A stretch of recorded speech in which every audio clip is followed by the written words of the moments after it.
Imagine a system where punishment itself feels like this endless, grueling ordeal, somewhere designed less for reform and, well, more for sheer control. Yeah, a place where the very idea of human dignity just gets chipped away day after day. That's the stark reality we're diving into today. Thailand's prison system. It really has earned a reputation globally for its toughness. And not just, strict rules, but these profound systemic issues and severe conditions that have drawn some serious international scrutiny. So we're taking a deep dive into this grim picture using insights from recent, pretty detailed reports. Hmm. Our main sources today include comprehensive accounts from organizations like the International Federation for Human Rights, that's FIDH, and the Union for Civil Liberty, or UCL.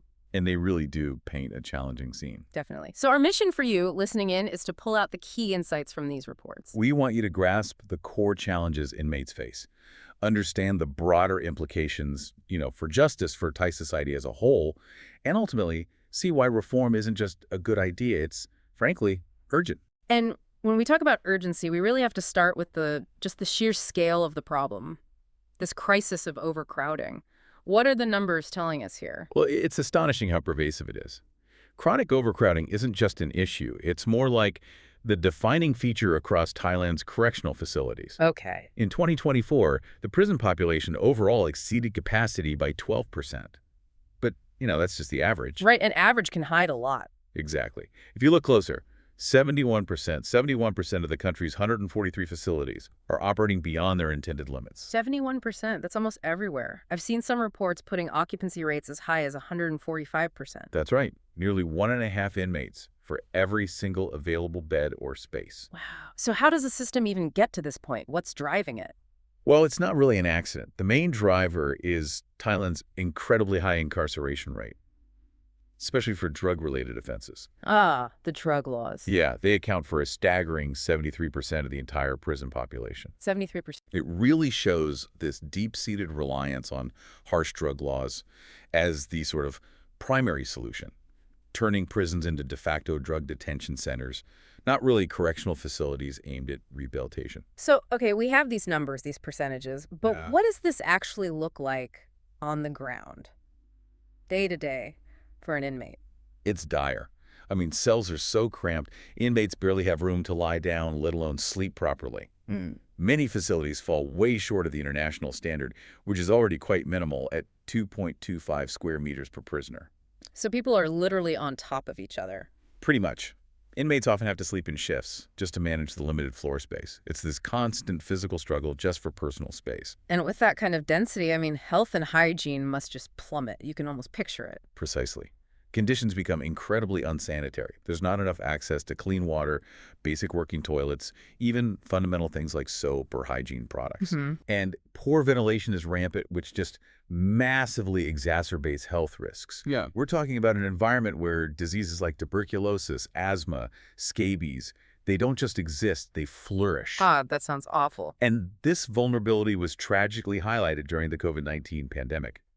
In 2022, 40% of inmates contracted the virus, 40%. and it led to 139 deaths. It was like a humanitarian crisis piled on top of an existing one. Truly heartbreaking. And okay, in this chaotic, overcrowded environment, another grim reality often emerges, doesn't it? Violence and fear behind bars. Yeah, and what's interesting, or rather disturbing, is how overcrowding directly fuels this tension. How so? It just creates this unstable atmosphere. Altercations become common, and often gang control kind of dominates the internal dynamics. So inmates are living in constant fear. Yes, constant fear of attacks, not just from fellow prisoners, but alarmingly, reports also indicate instances where prison staff themselves contribute to this climate of fear. That's chilling.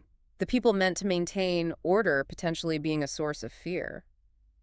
What about official disciplinary measures? Do they also become a concern here? They absolutely do. Reports suggest disciplinary measures can quickly escalate into cruel, unusual punishment. We're talking physical abuse, prolonged solitary confinement. Wow. For some, these actions might even constitute ill treatment or torture under international definitions.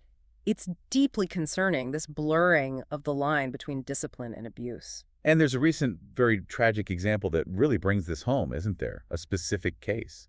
Sadly, yes. The case of Netaporn Sankom. She was a prominent human rights defender. I remember reading about that. She died in custody on May 14th, 2024. The reports point to an inadequate medical response. Oh, no. Her death, and others like it, just vividly underscore how inmate safety is often compromised. And complaints. They often get stifled by this pervasive fear of retaliation. It's a tragic symbol of the system's failings. And it's important to mention, too, that certain vulnerable groups who are already at risk outside face even greater dangers inside. Absolutely. Transgender women, for instance. They face additional hurdles, discrimination, a real lack of protection. How so? Well, they're often housed in facilities that don't recognize their gender identity, which leads to further marginalization and just exacerbates their already vulnerable position. So we've covered the physical space, the violence. What about really fundamental needs like healthcare and nutrition? How do Thai prisons measure up there? The simple answer is they fall woefully short. Healthcare is profoundly inadequate. Inadequate how? Inmates face incredibly long waits for any kind of treatment, and the care they eventually get is often substandard, if it's even available at all. Are there specific areas of healthcare that are particularly bad? Definitely. Dental and mental health services are, well, virtually non-existent. Really? Non-existent. Pretty much. A 2022 report from Thailand's own Ministry of Public Health pointed out that prison hospitals consistently fail to meet even basic standards. That's damning. It is. And it means inmates dealing with things like depression, anxiety, PTSD. They're left to cope entirely alone, without professional help. It's like a silent mental health crisis unfolding inside the walls. Wow. And it's not just medical care, is it? The quality of food is also a major concern. Malnutrition must be widespread. That's right. Meals are frequently described as poor quality, sometimes even spoiled, and almost always lacking sufficient nutrition. So malnutrition is common. Yes, leading to widespread malnutrition and a whole host of related health problems. Scarcity of resources means inmates rarely get adequate portions.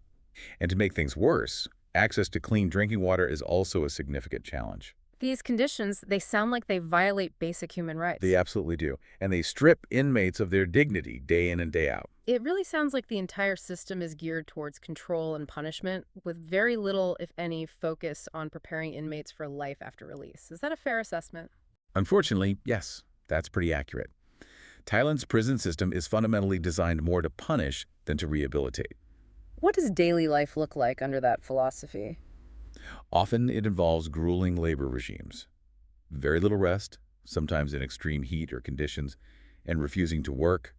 That can lead to severe punishments, solitary confinement, sometimes physical abuse. That must be incredibly dehumanizing. Profoundly so. Routine strip searches, cell raids, these are common. They contribute to this constant feeling of dehumanization, a complete loss of agency. So control is paramount. It seems that way. And these draconian measures ultimately feed a cycle of despair and, crucially, recidivism. People aren't being helped to change. So actual rehabilitation programs, are they just scarce or ineffective or both? Pretty much both. When they do exist, they're chronically underfunded and poorly implemented. Like what kind of programs? Vocational training, educational opportunities, and as we just discussed, mental health support, they're extremely limited. And the consequence? This glaring lack of focus on rehabilitation means inmates are just ill-prepared for reintegration into society, which, unsurprisingly, directly contributes to high reoffense rates. Which then feeds back into the overcrowding crisis. Exactly. It's a vicious cycle. It really makes you wonder how other places handle this. I know Norway often comes up as a stark contrast. It does. Countries like Norway prioritize rehabilitation. They see it as the core purpose of incarceration. And the results. Their approach consistently leads to significantly lower reoffense rates. And, just as importantly, far more humane conditions. It's a model that really offers a clear blueprint, showing that a different, more effective path is actually possible. Thailand could potentially learn a lot from that. Thinking about all these conditions collectively, the extreme overcrowding, the violence, the lack of basic care, what's the cumulative impact? What's the psychological toll of being incarcerated in these facilities? Oh, the psychological impact is profound. The constant combination of overcrowding, the threat of violence, the utter lack of support. It creates an environment where mental health issues don't just emerge, they fester, they metastasize. What stands out in the reports about this suffering? Just the sheer intensity of it. Inmates frequently report overwhelming feelings of isolation, hopelessness, a profound disconnection from the outside world. And that's made worse by. Tragically, it's exacerbated by extremely limited contact with family, severely restricted access to news, or really any recreational activities. The system seems designed to isolate, and, well, it succeeds. So these conditions can lead to severe, debilitating mental health problems. Without a doubt. Yeah. Deep depression, crippling anxiety, post-traumatic stress disorder, all with virtually no intervention available. It's a mental health crisis within a crisis, often leading to a complete breakdown of an individual's well-being. And the flaws in the system, they extend beyond just the daily conditions, don't they? Even to people awaiting trial or sentencing. Yes, and this is where some systemic flaws become truly harrowing. There's the story, for instance, of a prisoner who spent years on death row before finally being exonerated. Years on death row, then found innocent. Exactly. It highlights deep flaws, particularly lengthy pretrial detentions and harsh sentencing practices that can trap innocent people in this cycle of suffering. The psychological burden must be immense. Unimaginable, especially when you consider that in 2024, there were 364 inmates under death sentences. That's the highest number since 2020. Living with that level of prolonged uncertainty is just devastating. So all these challenges we've discussed, overcrowding, violence, lack of care, they aren't just isolated incidents. They point to deeply rooted systemic issues. Exactly. The high incarceration rates, those lengthy pretrial detentions, the system's over-reliance on purely punitive measures, these are the bedrock of the problem. And the drug offense is driving it. As we said, 73% of the prison population. That's the primary driver of overcrowding. And alarmingly, tougher drug laws introduced just in 2024 threaten to make this problem even worse. It shows a continued preference for locking people up. It sounds like there are significant missed opportunities within the justice system itself to maybe ease this pressure. There are massive ones. The system has largely failed to implement effective alternatives to imprisonment. Such as? Things like community service or electronic monitoring. This omission just compounds the overcrowding, keeping nonviolent offenders locked up when they could potentially be serving sentences differently out in the community. Have there been any positive steps, however small, indicating maybe a shift in thinking? Well, the systemic challenges are huge and progress is very slow. But there have been some minor positive steps. For instance, in 2024, female inmates started receiving bras, underwear, and menstrual hygiene products. Okay, that's basic dignity. Yeah, it is. It's a small detail, but an important acknowledgement that was previously overlooked. And what about those alternatives you mentioned, like community service? Are they making any real difference yet? Community service programs do show promise. They let offenders stay home, potentially contribute to society. However, right now, they lack clear guidelines and diverse opportunities to be truly effective on a large scale. So they're underdeveloped. Very much so. When you compare them to international models, like, say, the UK's structured community service programs, you see how alternatives could significantly reduce prison populations and genuinely support rehabilitation, if done right. All of this, the state of Thailand's prisons, it really holds up a mirror to the broader criminal justice system and maybe even to society as a whole, doesn't it? It absolutely does. The overwhelming focus on punishment over rehabilitation doesn't just harm inmates. It actually undermines public safety in the long run. How so? Well, when people aren't prepared for reintegration, it inevitably leads to high recidivism rates. And that just perpetuates this destructive cycle of incarceration and wider social harm. And it clearly raises profound questions about Thailand's commitment to international human rights standards. Precisely. The reported violations, severe overcrowding, inadequate healthcare abuse, directly challenge Thailand's adherence to standards like the UN's Nelson Mandela rules. Those set out minimum requirements for prisoner treatment. So there's a gap between stated principles and reality. A significant gap, yes. And ultimately, we need to remember, these aren't just statistics or abstract problems we're discussing. No, absolutely not. The death of Netaporn Sanasankam, who we mentioned, and the daily struggles of countless others, they highlight the profound human cost. These are real lives. Real life shattered, dignity stripped away, futures irrevocably altered by a system that seems to prioritize control over compassion, often with devastating results. So what's the fundamental shift that's needed here? What's the core takeaway for us? It really calls for a complete shift in mindset, prioritizing rehabilitation, significantly reducing incarceration, especially for nonviolent offenses, making genuine, measurable improvements to conditions to uphold basic human dignity. It's about seeing prisoners differently. Yes, looking at them not just as numbers or criminals, but as individuals whose treatment reflects directly on the society itself. What a sobering deep dive this has been. It truly underscores the urgent need for systemic change in Thailand's correctional system to make it more humane and ultimately more effective for everyone involved. The stories from behind those walls, they really demand our attention.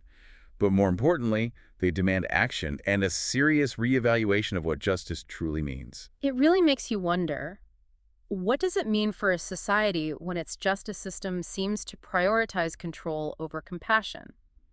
And thinking about it, what changes might you, our listener, consider essential for achieving true justice? We genuinely want to hear your thoughts on this. Yeah, definitely. If these findings have resonated with you, or maybe if you have different insights or perspectives, please do leave a comment below.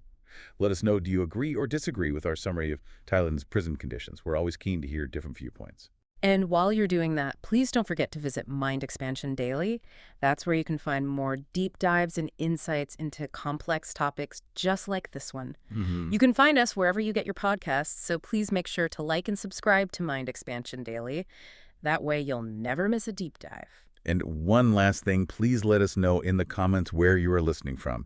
We're really working hard to increase our reach worldwide. And honestly, we love hearing from our listeners no matter where you are on the globe.